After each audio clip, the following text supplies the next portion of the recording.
Hello, this is Rich, and today I'm going to be doing a tutorial on something I did a long time ago called procedural destruction. Apparently, people are still having an issue with procedural destruction. Not their fault. Reason being, it's because I did leave some stuff out of my first tutorial I made about procedural destruction. So it's going to be a start to finish with procedural destruction. I'm not going to keep this tutorial very long. I'm going to try to stick to right where it needs to be to get my point across, but still be very explanatory. This is also going to include installing the Cryengine free SDK and setting it up so that setting it up all proper. Okay, because some people are having issues with not having the right folders that I have and stuff. So I'm going to go over the proper installation of the Cryengine 3 SDK and download, and also the procedural destruction on every property you need. Also, I'm going to recommend the software needed to do this. Hold on, Chris, you need to turn it down. We're not going anywhere, are we, Jason? It's okay. Well, it needs to be down. Yeah, my girlfriend's playing Heavy Rain, and I don't want my video to get ads and stuff because it's copyright material. So I turned the volume down so the video won't pick it up. Anyways, so the first thing we do, we're going to download the Cryengine SDK. You might think it takes a long time, but it's not going to take too long. So go to crydev.net, and go ahead and click on Download Free SDK. I use a program called FlashGet to speed up the download. So right-click, copy link address, and I use FlashGet. So open up my FlashGet, click New, and tell it I want 100 connections to the website. Click on Download. Shouldn't take too long, but we're going to be downloading this. You guys can skip ahead if you want in the video.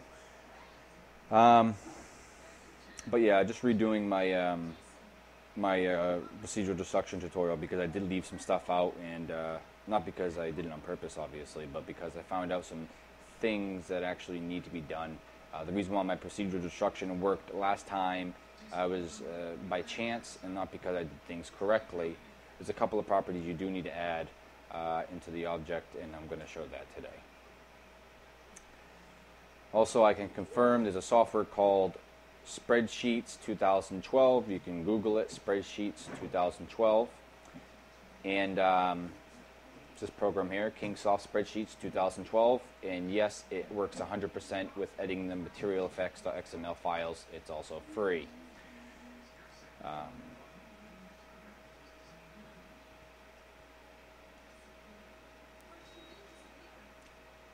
Crystal, can you turn the light on, please? And the AC. Rich, leave the light alone.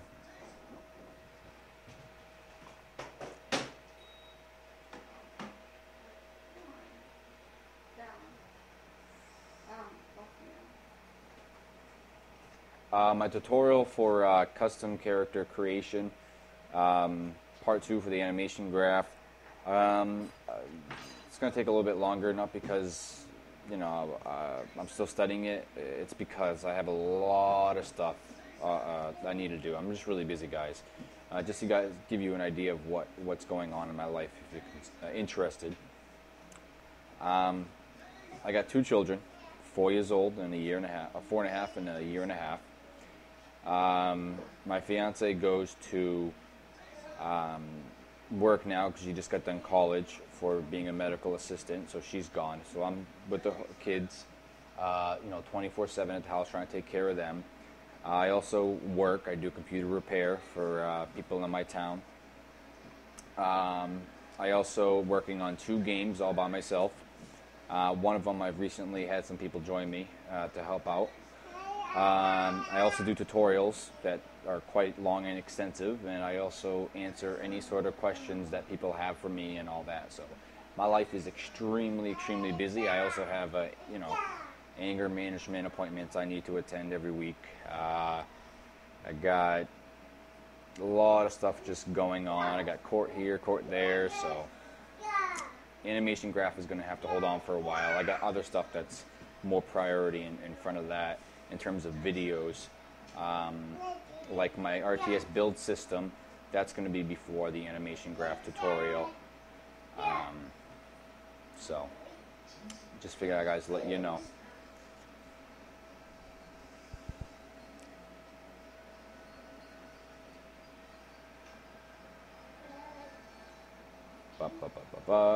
Like I said, you guys can fast forward through this if you want, but luckily I have a pretty good download speed, so it shouldn't take too long.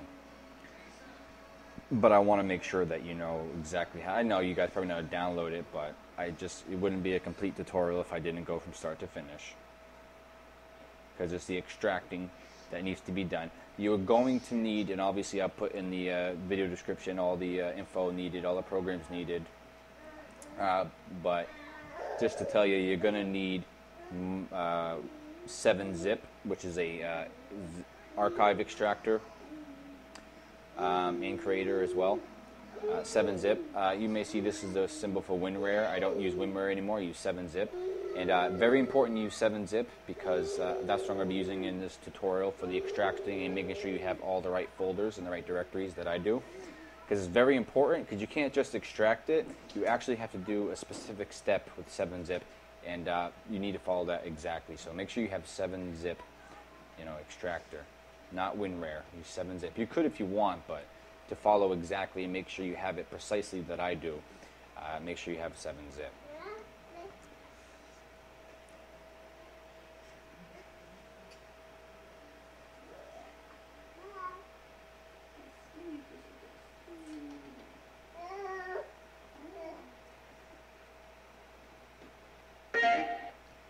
Okay, so it's all done.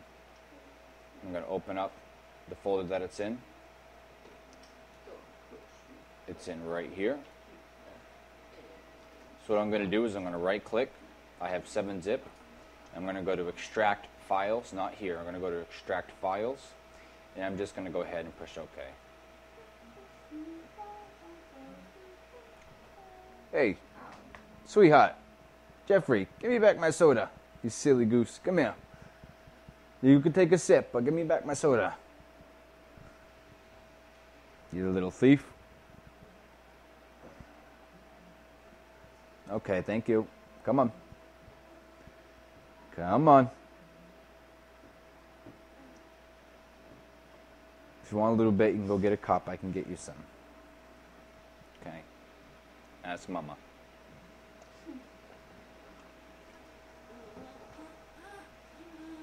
Okay, now that it's extracted, the first thing we want to do when the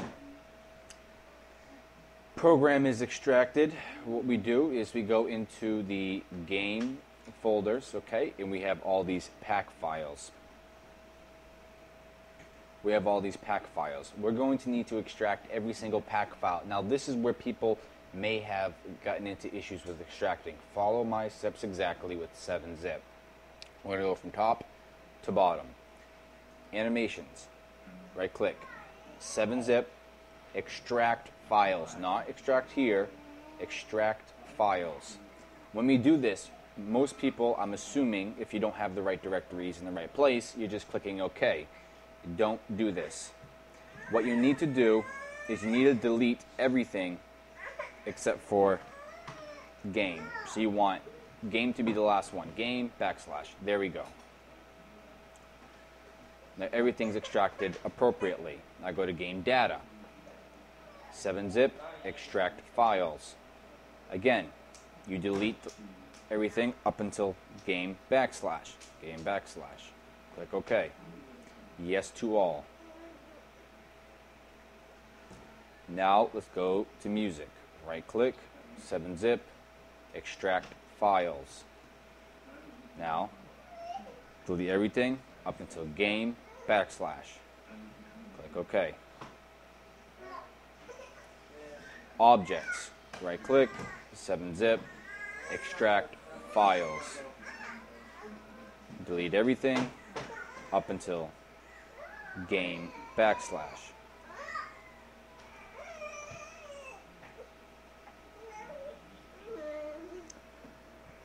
Rich buddy, what's the matter? Hey, you know what? I know what you want. Do you want a little Sour Patch Kid? Yeah? Okay, yeah. Ugh. Gotta say thank you to Grandpa. Grandpa dropped these off today. Yeah. Okay. Scripts, 7-zip, extract files, delete everything up until game. I'm trying to be as clear as possible. Okay.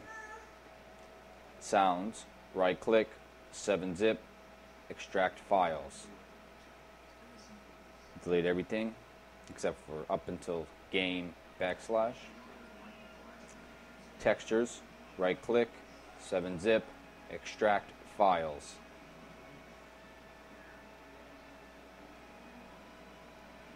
Delete everything up until game \.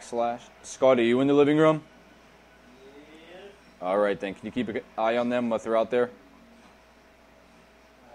Thank you. Game \.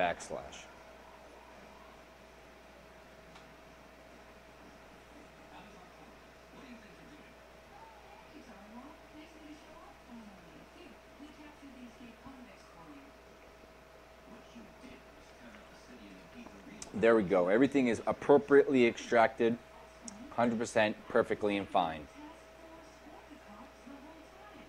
Awesome, awesome, awesome. Now, this wouldn't be a complete tutorial if I didn't show you how to install the CryMax tools and all the exporters for 3D Studio Max. I'm using, for example, 3D Studio Max 2012 64-bit. Okay? So what I'm going to do, I'm going to go to my Cryengine, root directory, tools, CryMax tools, and I'm going to click on copy to max.bat. Double click it. Enter drive letter of 3D Studio Max installation. I know that my 3D Studio Max is located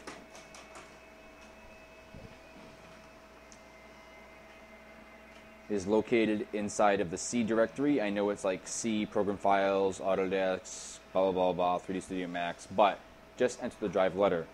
So, C. And automatically, once you type in C, it's fine. Everything should be installed for the Max tools. Now, to install the exporter plugin, you're going to see CryExport 10, CryExport 10 64, CryExport 11, CryExport 11 64, so on and so forth. The underscore 64 means 64-bit version. If you have a 64-bit of 3D Studio Max. Here, Crystal. Scotty, how's Jeffrey? He's on the couch watching TV? All right.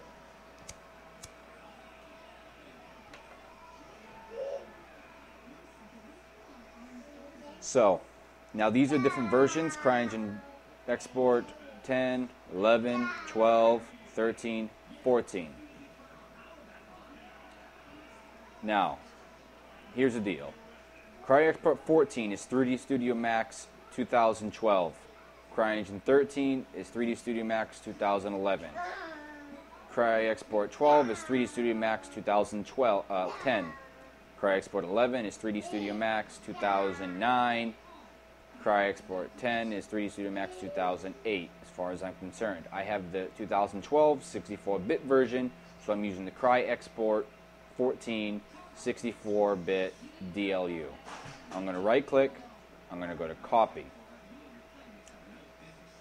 I'm going to right-click my 3D Studio Max, and I'm just going to open up the directory that it's located in. Once I'm in the location of the 3D Studio Max installation of my choice, 64-bit or 32-bit, I'm going to go to the plugins. You see there's two plugins. There's a plug dash ins. You don't want that. You want the just plugins with no dash. Open it up and paste it right inside here. Go ahead and paste. Now we have that appropriately installed. Now 3D Studio Max should be all set up, working with the CryMax tools and exporting plugin. Second step, you're going to want to install the CryTiff plugins, okay, for Photoshop.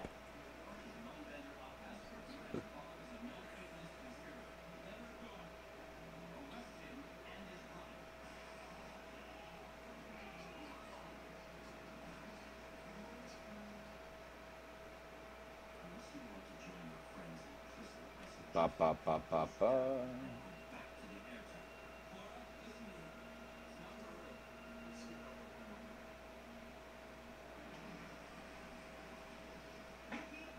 We're going to copy. I have a 64-bit version.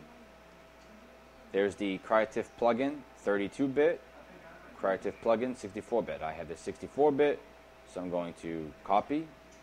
I'm just going to paste it on my desktop for a temporary place to put it. Then we're going to go to the bin32 directory, and I'm going to grab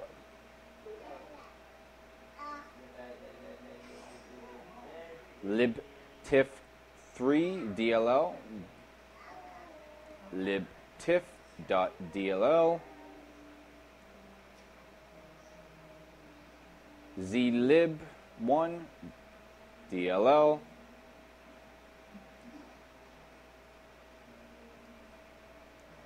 copy, paste. So now that I got those all set up, I'm going to grab all of these,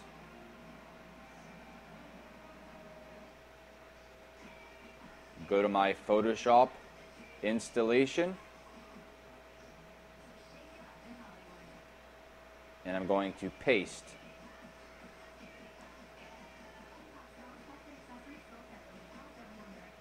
Everything. You don't need the libtiff, but you do need the libtiff3. So you shouldn't have copied over the libtiff.dll. You just need the libtiff3.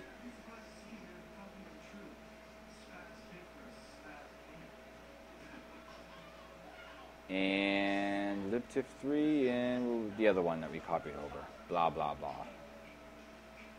Into the directory of Photoshop. zlib. Okay. Now there's a possibility.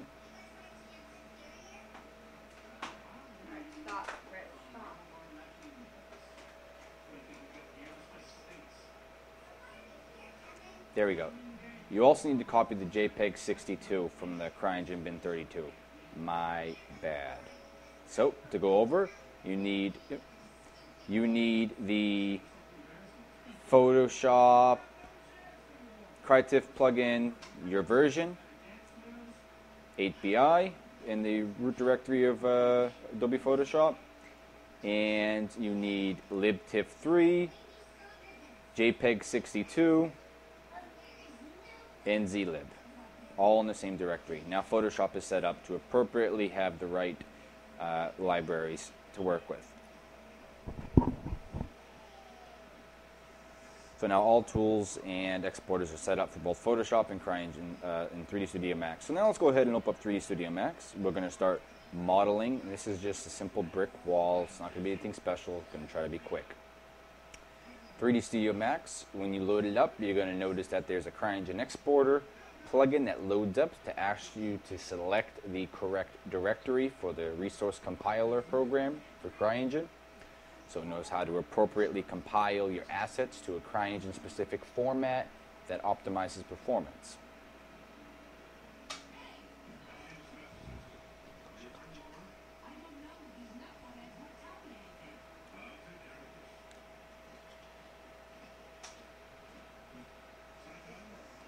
Hurry up and load.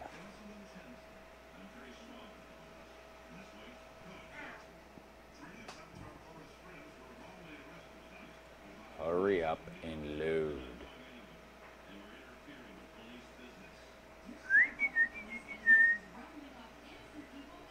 Okay. This is where you select a directory where your resource compiler is. So let's go ahead and make sure if it's green, it's fine. And it'll also say rc.exe found, resource compiler. So let's go ahead here. Ours is located in computer, Windows 7. Downloads, our Cryengine root directory, and there we go, Cryengine root directory of the new installation. And yes, it's found. Let's go ahead and save it. That will pop up every time. Just keep clicking save. If you're dealing with multiple installations and you're making assets for the different installations, make sure you, on startup, you change that location to where you're going to be exporting your assets, which installation you're going to be exporting your assets. In this case, we're exporting our assets into the new installation we have, so I chose the RCX that was located in the new installation package. But if I was using another installation and I wanted to create assets for that, I would make sure I change that resource compiler to the other directory where Cryengine is installed. Let's go ahead and create a new empty scene. I'm using the 3D Studio Max 2012, 64-bit student version. So let's go ahead and model everything. Very important to follow exactly as I do. You ready? Here we go. What I like to do is I like to first go to Systems tab and go ahead and create a biped. I have my customize unit setup. Make sure that you click metric and we're on centimeters. System unit setup, 1 unit equals 1.0 centimeters, and then click OK. So first thing I do is create a biped like this. I just drag one out and I immediately change the size. I base all my assets on a 6-foot human male, an average 6-foot person, and in centimeters that's 182.88 centimeters. This will give me the height of an average human being. Okay? Now that I've done that, I'm going to move this out of the way. Okay? And I'm going to create the asset. So I'm going to go to the Create tab, Standard Primitives, and create a box. I'm going to drag this out, drag it all the way up. I'm going to turn on my edge faces, and I'm going to put for length segments, because it needs to be sufficiently tessellated. I'm actually going to over tessellate the object, put way more tessellation than it needs. 10 on the length, 50 on the width, and 50 on the height. Now this is very tessellated, probably more than it needs to be, but that's done there. I'm going to right click, convert to editable poly. Now I'm going to go ahead and create the cut shape. The Create tab, I'm going to create another box, and just going to drag it out. It saves the last settings for the tessellation. Okay, there we go. It needs to be heavily tessellated like this. Again, this is more tessellated than it needs to be, but for demonstration purposes, what the hell. Convert it to an editable poly. So now we have 2 objects converted to an editable poly. What I'm going to do is I'm going to make sure I take my cut shape, and for future notes, if I shoot the wall, the cut shape is spawned at the pivot point of where I shoot. So if my bullet hits, see my mouse cursor, if my bullet hits here, okay, then the pivot of the cut shape is placed right here. So remember how these things are spawned, okay? So since the pivot's at the bottom, I don't want that. I want the pivot to be in the middle. So I'm going to go over to the Hierarchy tab, Effect Pivot Only, Center to Object. Now I'm going to place it at world 0, 0, 0. So I'm going to right click on the transformation, right click, right click, right click. And that puts it at world 0, 0, 0. Now I'm going to take this object, and the pivot's right at the bottom, so that's perfectly fine. Don't need to change it. I'm going to right click 0, 0, 0. So both objects are at world 0, 0, 0. Perfect. So now what I'm going to do is I'm going to make sure I click this. I go to the polygon selection. I'm going to select all the polygons of the cut shape. I'm going to make sure I clear my selection and then click on Auto Smooth. Also, I'm going to make sure I set it's blank here, so it's not really proper. It needs to have something here for all the faces. So I'm going to set it to Material ID 1. Okay?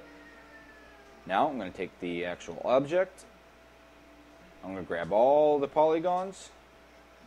I'm going to make sure I clear all and turn on auto smooth and set its material to 1.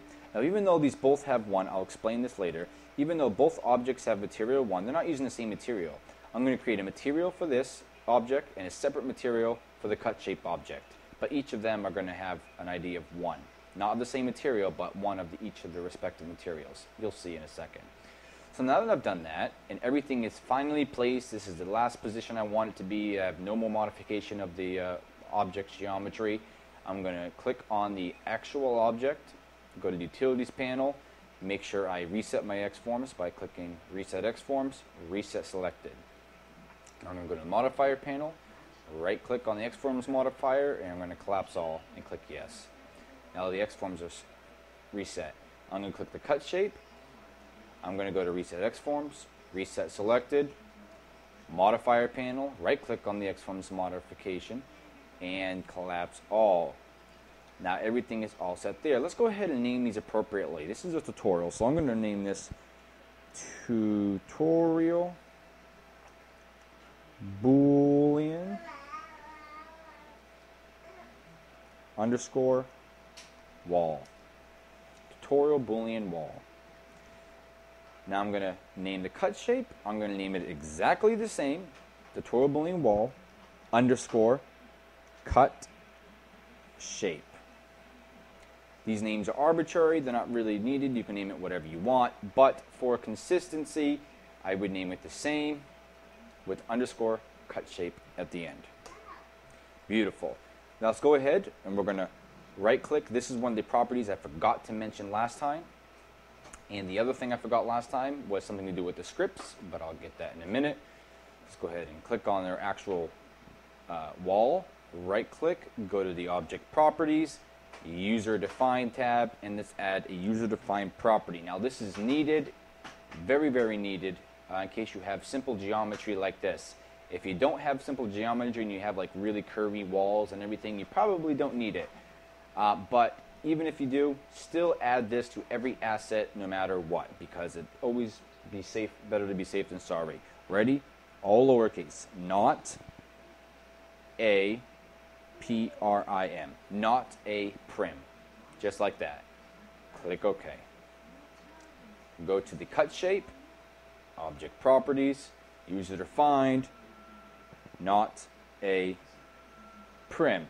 Now you guys may be asking, what the hell is that needed for? Well, what happens is because this geometry, every asset goes through this process through the resource compiler.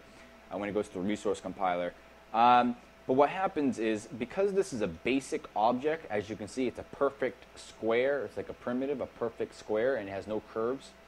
What happens is on export, and it goes through the resource compiler, Cryengine tries to optimize the file automatically. One of the things that it performs for its physics optimization is it tries to replace the collision geometry with a primitive, as in a box, a square, a circle, so on and so forth.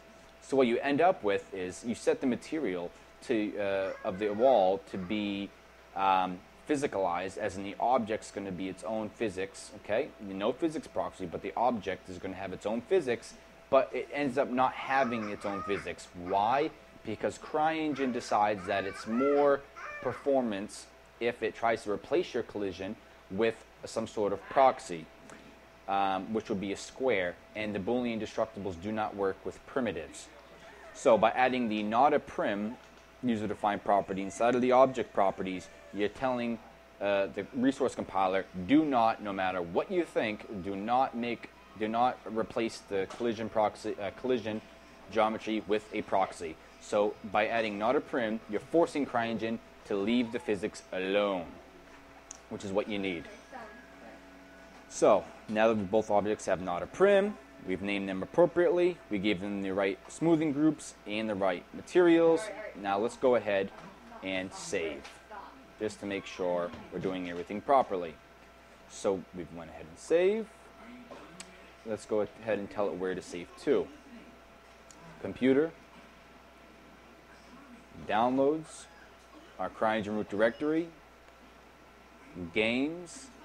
Inside games, I usually like to make a folder called My Files. Inside here, I usually replicate all these folders. So in here, I'm going to go to Objects.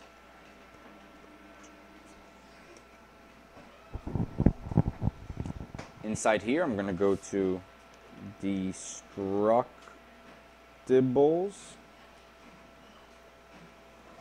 In here, I'm going to make Boolean. I like my stuff organized, guys. Inside Boolean, I'm going... Oops, I didn't mean to make a folder. Inside Boolean, I'm going to name this exactly of my wall. So, copy my wall name. And I'm going to save as blah, blah, blah. Let's go back.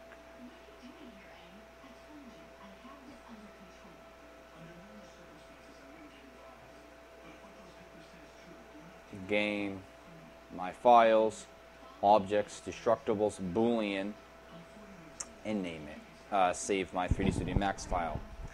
Now, what ends up happening, guys, is the reason why it's important to save before you export is because the Cryengine exporter exports the objects and materials to the directory that your 3D Studio Max file is located. That's why. So now that we've saved it, we got the object properties, we got the appropriate smoothing groups, we have the right materials set. Now let's go ahead and create our materials. Now we're going to need two materials here, 1 and 2, one for each object, one for the cut shape, one for the wall, or cut E, I should say. Now what happens is each material, one for the wall and one for the cut shape, need to be multi-sub-object materials. They need to be. There's no other way around it. The reason why is during the cutting process, what happens is when you cut the Boolean so the cut shape will make a hole inside of this object. Now, obviously, the inside of this object is going to be a hole in it because it's gone now. So inside the hole, what material is it going to use? Because obviously, you didn't paint the inside; you only painted the outside or textured the outside. So the inside is going to be what kind of material needs to be placed there? So what happens is, since you're making it a multi-sub-object material, it goes ahead and it adds the material that's on the cut shape to the inside of where it cut. So it needs to have a multi-sub-object. So it has a setup to add more materials to the sub-objects. So that's what happens on the programming side. So they need to be a multi-sub-object material. So for the material number 1, we're going to click on Standard, make this a multi-sub-object material, discard old materials, and set its number to 1. Because we only need 1 here, but we need to have a multi-sub-object. So now, it's very important, if we want our materials to be auto-loaded onto our object, we need to name the parent material here. See, we're not inside of its sub-materials, we're in the parent material, and we're going to need to name it exactly the same name as our object. That way, this material will be auto-loaded onto this object because the material and the object have the same name. So now let's go into this sub-material and make this a standard. Go ahead, make sure that's a Crytek shader, and you can name the sub-material any name you want. I'm going to name this wall. Okay? It's a Crytek shader, and this is needed. Make sure you click Physicalize, Default. Physicalize, Default. Perfect. Go ahead and show shaded material in viewport if you want. Go back to the parent material. Make sure you click it, click your object, and assign it. Very important, you need to assign it. See this ID here of 1? That's this wall material. Remember what we set the ID of the material on the wall? We set it to 1. That's why. So now this material is 1. The ID of this is 1. The material is of this object is using material ID 1. So perfect. Now let's go to the second one. Let's make a new material. Let's go ahead and take the same name of our cut shape. Or our material 2. This needs to be a multi-sub-object material. Go ahead and discard. Set the number to 1. Even though it's a sub-object material, we still only just have 1 in here. Now that we've done that, let's go ahead and name the parent material, because we're not inside of the sub-material, the parent material, and name it the same name as your cut shape. That way that this cut shape material will be auto-loaded onto the geometry because they have the same name. The object and the material have the same name, so it will be auto-loaded, auto-configured. Now once we do that, let's go into submaterials, make it as standard. Make sure you click on Crytek shader, physicalize default, physicalize default. Now that we've done that, let's go ahead and show shaded material in viewport. Let's name this cut shape. Again, it's arbitrary when you're on the submaterials, but give it a good name just so you know what you're talking about. So let's go ahead and go to the root material of the cut shape, and we can see the ID is 1. And the ID of this cut shape, remember we set the material of faces to be 1. So now this is going to be using the appropriate material, and it's named appropriately. Perfect, 100%. So now we've got both materials created. Perfect, everything's fine. Let's go ahead and save this again. Save. So what's the last step, Rich? What do we got to do? Simple. Let's go ahead and export. Cryengine exporter, because we've installed the export plugin. And you're also able to select the Crytek shader because we've installed the export plugins in the CryMax tools. So go ahead and select both objects, add selected, make sure you click export file per node. Make sure that's clicked. Let's just make sure we resave and go ahead and export nodes. There we go. It exported both of them. I'm going to go ahead and re-export actually so you can see. The following files already exist: tutorial boolean wall cut shape, tutorial boolean wall. So it exports both of those with the same name because we clicked export file per node. Yes. And everything exports appropriately. Perfect, perfect, perfect.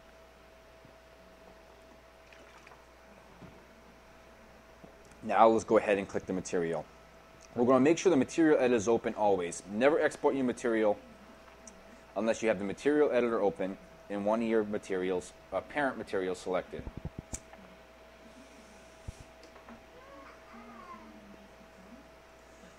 So we're going to export the wall one, the wall texture material first. So make sure we have it selected. See, I can select different materials. So make sure we have the wall selected and we're in the parent. No, we're not inside of a submaterial. We're in the parent material where we can see all the submaterials.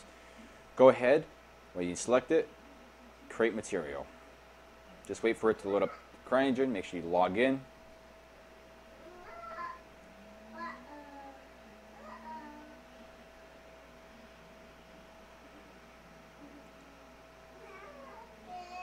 Now that we've logged in, it's actually down here. Make sure we reselect our material. We got to make sure it's selected. And then go ahead and click, well, copy the name. Okay, you're going to need to save it the same name. Copy the name. Make sure it's selected. Go ahead and click Create Material again. This will allow you to save the material. Now, very important if you want the auto-loading feature to work, to load the material automatically onto the object. What you got to do is go to Cryengine Game. Actually, that's the wrong directory. Flash get downloads. There we go. Cryengine root directory.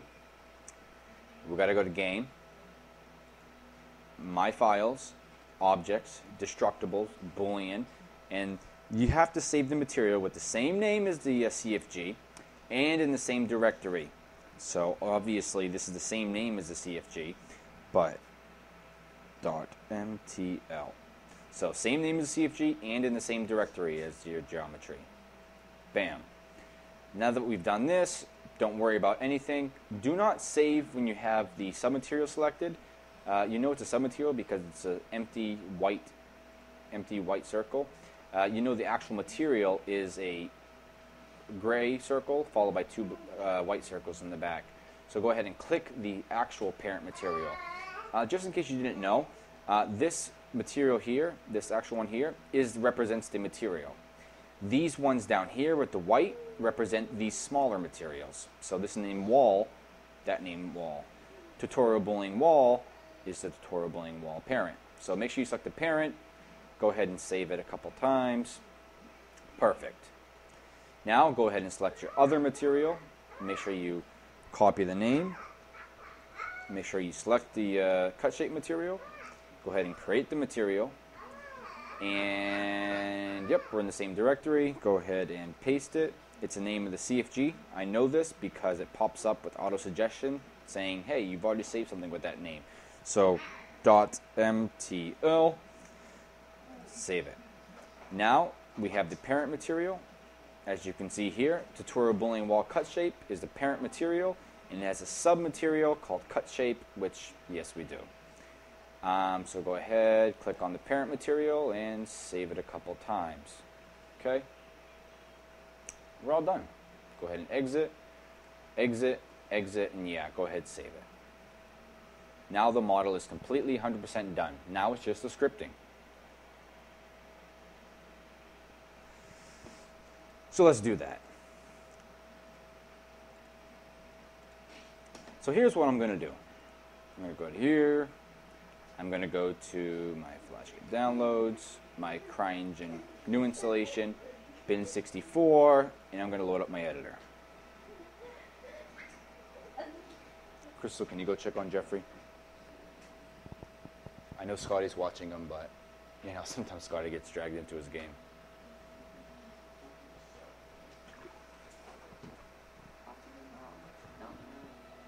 You want to have Domino's tonight? I don't want to go. You can probably order. Anyways, file. We'll just create a new one, and we're just going to do this tutorial underscore. Well, no underscores actually. No underscores in the name. It's not a good idea. So no spaces either. Tutorial boolean. I'll just put capital so I know it's different words. Whoops. Tutorial boolean. And it doesn't need to be a big map, so 1. Bam.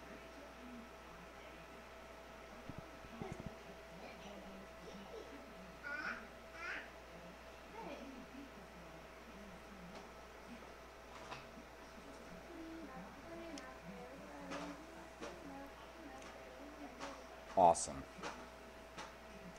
Okay, first thing you're going to want to do is obviously make the terrain. So go to the terrain and go ahead and generate the terrain. There we go. Wonderful. Whoa, that's huge. That's what she said. Anyways, what we got to do is flatten everything out. Just because I like to.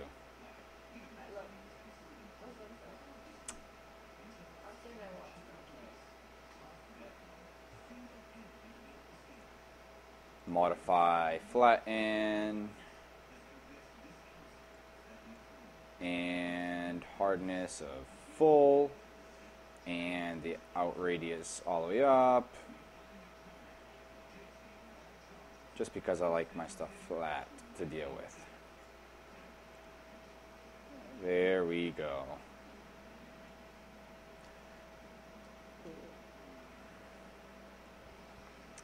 Push escape a couple times to get out of the selection.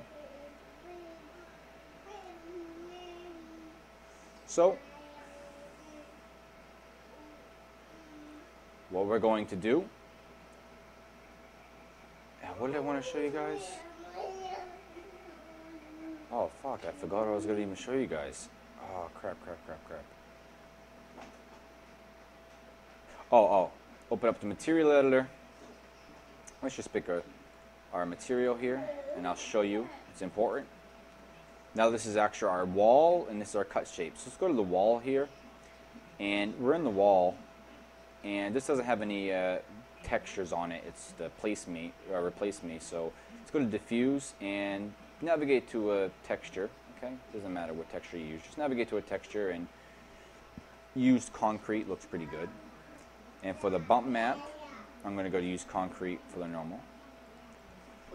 And the same exact material for the cut shape, same exact texture for the cut shape. Because you want the inside, when it's cut, to be the same as the outside texture. So, whoa, not the specular. That's stupid. Diffuse, bump map, there we go. Make sure you click the parent material, then save. Click the parent material, then save. Now if you look here, we have shader, which you want to be the illumination shader. On surface type, you're going to see concrete. Do you see a concrete breakable here? You don't. So we have to create a material. Now this is important. You need to assign the right material in order for it to be breakable. Down here you do see the wood breakable, but we're not dealing with the wood. We're going to create our own material. And concrete breakable. So you don't see it's here. So that's good. That's what I wanted to show you. Yep, I want to save and save it to no project.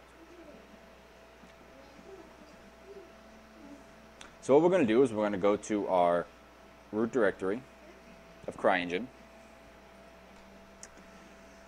We're going to the game, libs, material effects, and we're going to make a new surface type. Making a new surface type defines some physics properties like the friction, the breakability, making it Boolean, destructible, all that jazz. And it allows it to add a new entry to the material editor for the types like I was just showing you. So let's open up surface types. It's fine.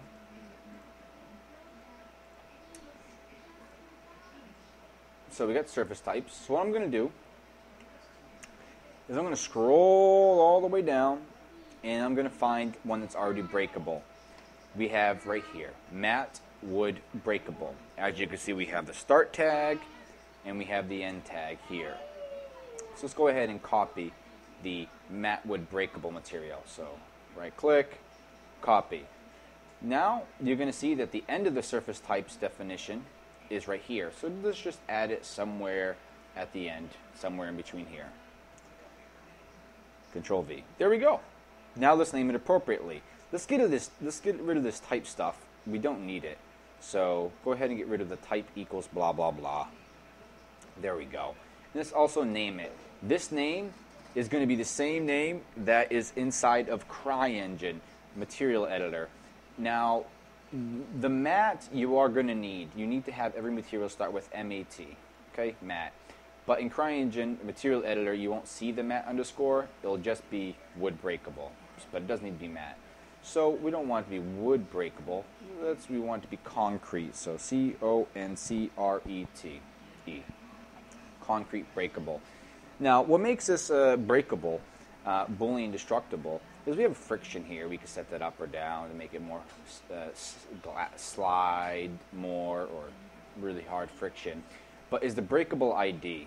So we want to make this unique. And you can start at 0 because it's 0 based, but you can go up to as many as you want. Let's go ahead and make this 100. So breakable ID of 100, remember that, because that's what the breakability index of this is, 100. Pierceability, break energy, that's fine. Hole size, 1.4, remember that. This number here scales the object, the cut shape.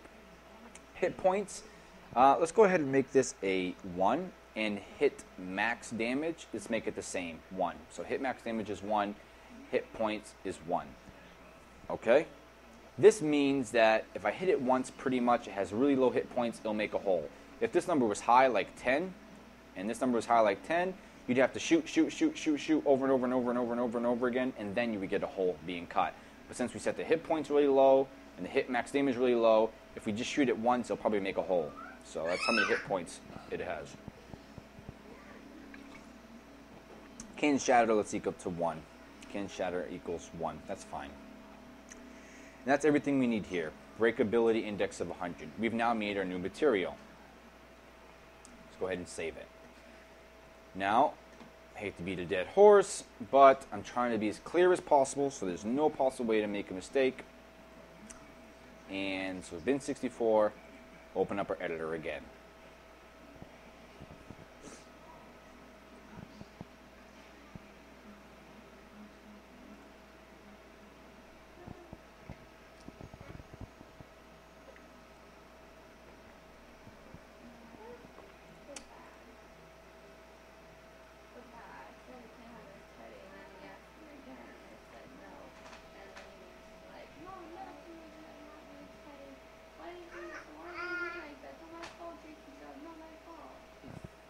Wow. Okay, let's go to the material editor. Let's go ahead and click on our material. Okay. Now these materials aren't object specific. You can put this material on any object you want. Let's go to the wall. And for the surface type, now look what we have. Concrete breakable, which is we made it, remember? We now made our new surface type. Concrete breakable. Pretty cool, huh? So we want that to be concrete breakable. Our cut shape, we want that to be concrete breakable as well. Just like that. So we have both of these that are concrete breakable. So select our parent material, save. Select our other parent material, and save. Let's go ahead and exit and save. Now we have something else. This is where it comes in handy to have a free software like Kingsoft Spreadsheets. Google Kingsoft Spreadsheets 2012 and download it. It's free. Beautiful, beautiful, beautiful. It's a spreadsheet editor and it works flawlessly with the Cryengine. OpenOffice sucks in terms of using it with Cryengine. It's a wonderful software, but it just doesn't do the job of Cryengine. So this Kingsoft Spreadsheets is wonderful. Open up the Kingsoft Spreadsheets. Okay, very important.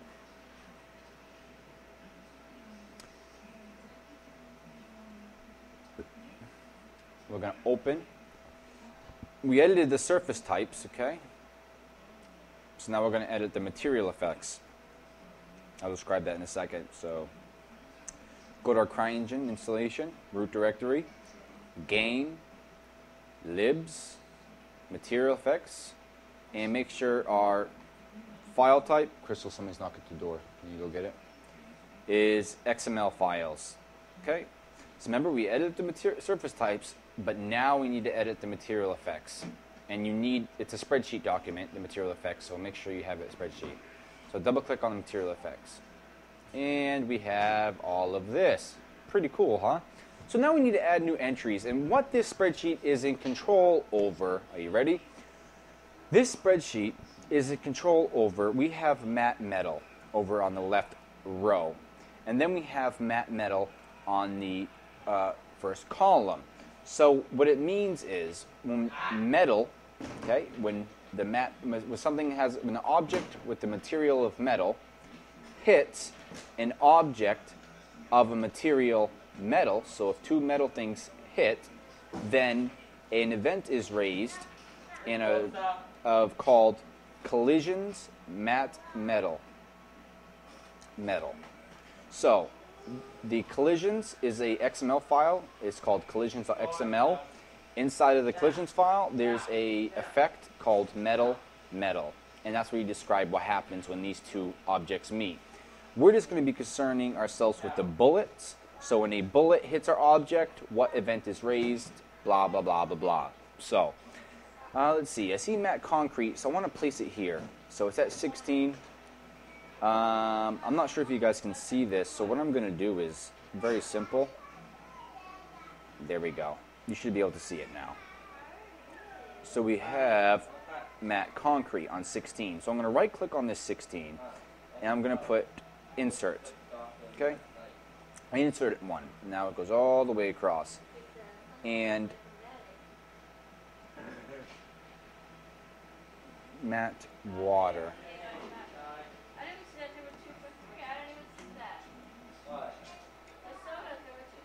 Game, libs, material effects. So let's open up our surface types. And this needs to be the same name as your material. Our material is matte concrete breakable. So let's go ahead and copy that and paste it. Matte concrete breakable. Bada bing, bada boom. That's at 16. So we need to find 16 on the top. Since these are not numbers and they're letters, it's going to be a little difficult, but we right clicked on the matte concrete, so let's do it over here. So let's go across, matte concrete. So let's right click on the matte concrete.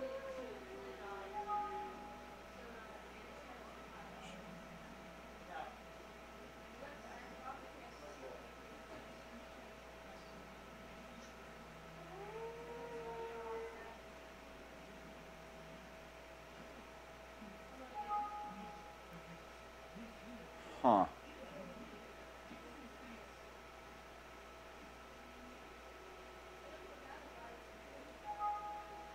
Delete or clear all cells between the end of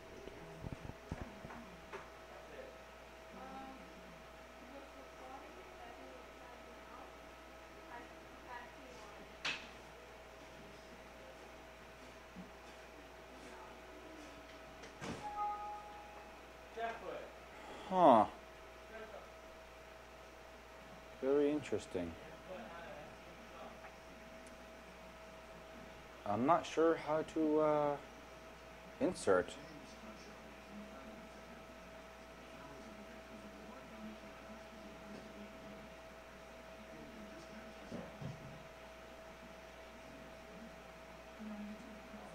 Okay.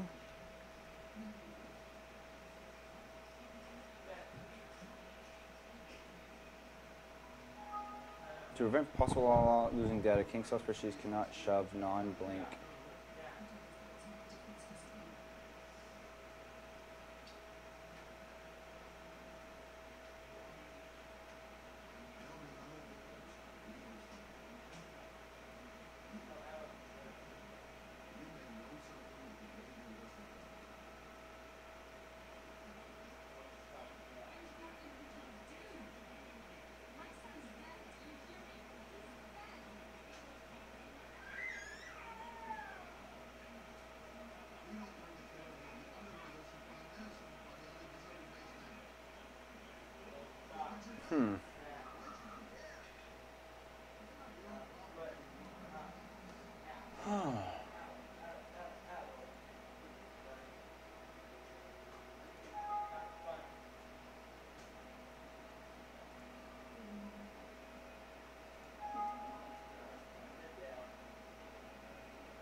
Hold on a second. I'm trying to figure out this out.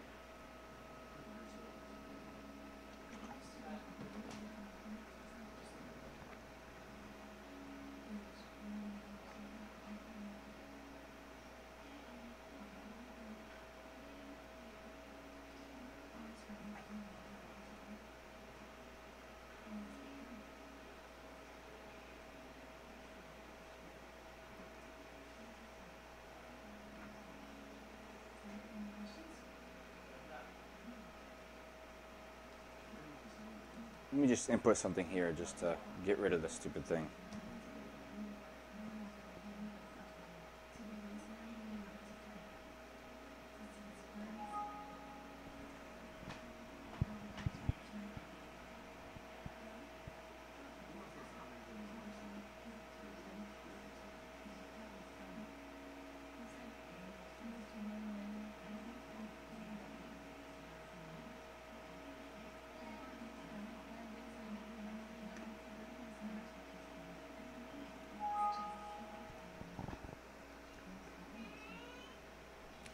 Gotta be freaking kidding me. I really don't know what to do here, guys.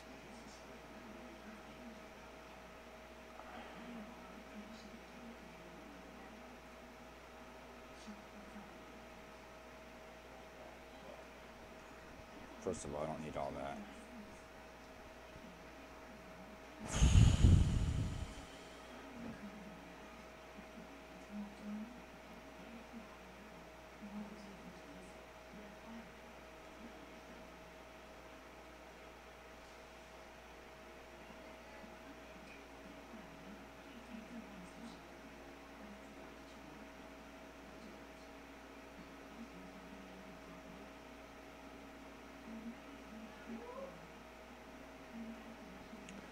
I'm going to pause the